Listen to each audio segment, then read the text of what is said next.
Welcome to the evening edition of the W.I.N.G. 6 o'clock news with anchor women and four-time Associated News Conference Award winners Sue Coy and Kristen Eagle. And now, live from our Morganville studios, the 6 o'clock evening news. Good evening and welcome to another edition of the W.I.N.G. Evening News. I'm Sue Coy. And I'm Kristen Eagle. We begin tonight's program with some frightening news. That's right, Sue. A killer is loose on our streets, dozens have been killed, and many more have been injured. No one is safe right now. Police are asking that you lock your doors, and please do not go outside unless you absolutely have to. More on that later. But first, we now go live to our very own field correspondent, Ellie Vader, who's on location at Doorbrook Park in Colts Neck, New Jersey. Ellie, do we understand correctly that you are doing a story today about model airplanes? That's right, Sue and Kristen. I'm out here in beautiful Colts Neck, New Jersey at Doorbrook Park, which is the home of the Jersey Coast Sport Fliers. It's a group of about 200 men and women who are dedicated to flying and building remote-controlled airplanes.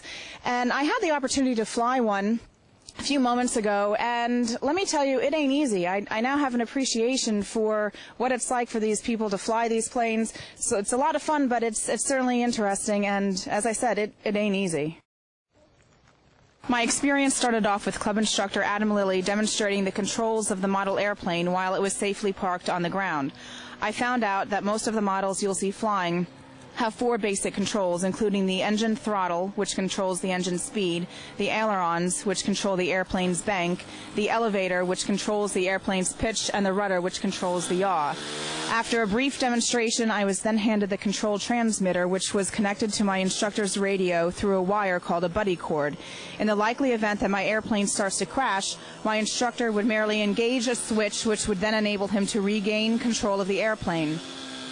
Once I memorized which control does what, we were ready to take off. Since taking off and landing are the two most difficult aspects of flying, my instructor Adam thankfully elected to do both.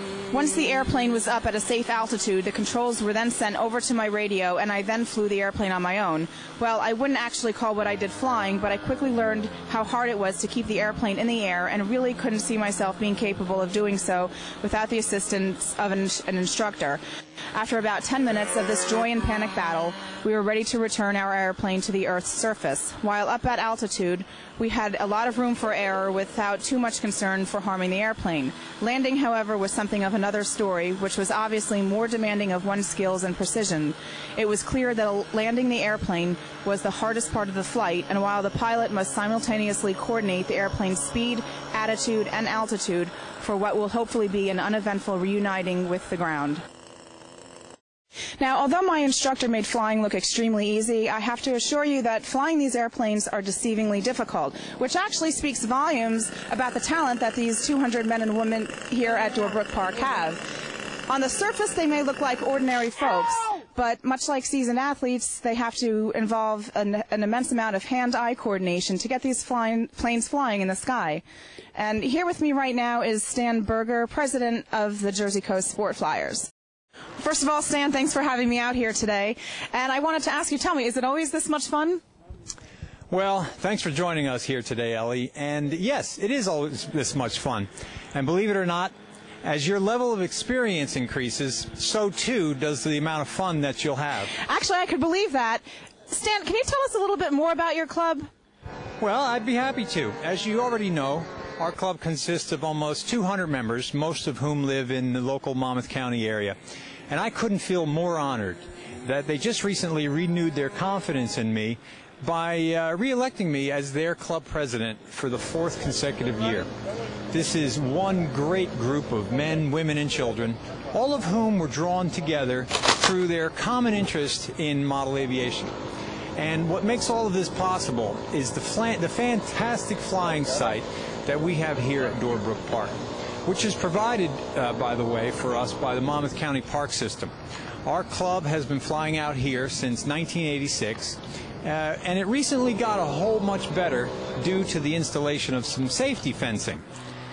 We not only have a first-class flying site here at Doorbrook Park, but in my opinion, we have some of the finest members around.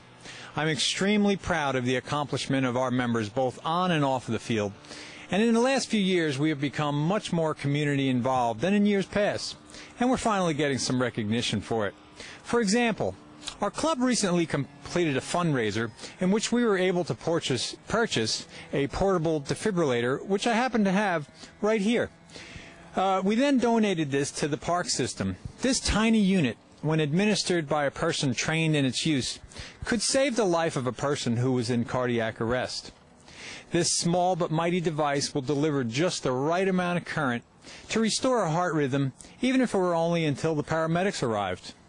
Well, that's very impressive. And is that it? Oh, Ellie, I've only scratched the surface. I haven't told you about our leader club status with the Academy of Model Aeronautics. Now, what is that? Well, our sport is governed by an organization named the Academy of Model Aeronautics, or AMA for short. This is an agency that oversees all of the activities involved with radio-controlled flight and also provides insurance to every individual pilot, which there are about 180,000 of in the United States alone. I guess you can consider the AMA the FAA of model aviation. Now, the AMA adopted a program designed to recognize individual clubs for being a cut above the rest when it comes to both on and off the flying field. Some of the criteria used for this award program include field safety, incident prevention, sound monitoring, charitable work, and community involvement. Now, to qualify for an AMA Leader Club, a club would have to demonstrate that they have indeed accomplished some or all of this list of requirements, which would qualify them for one of the 3 levels of award.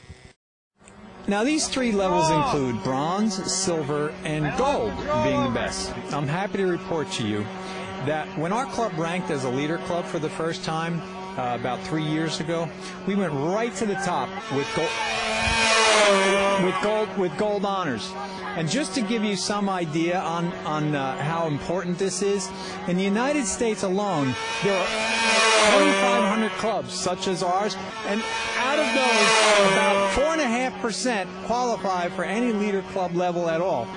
And just a mere 3% are in the nation, are a distinction that I'm very proud of. And I always know that we had a great club. Now the rest of the world knows it. Oh my God! Oh, Ellie, are you all right? Ellie. Hey, help! You guys! She was just hit with the airplane. Hurry up!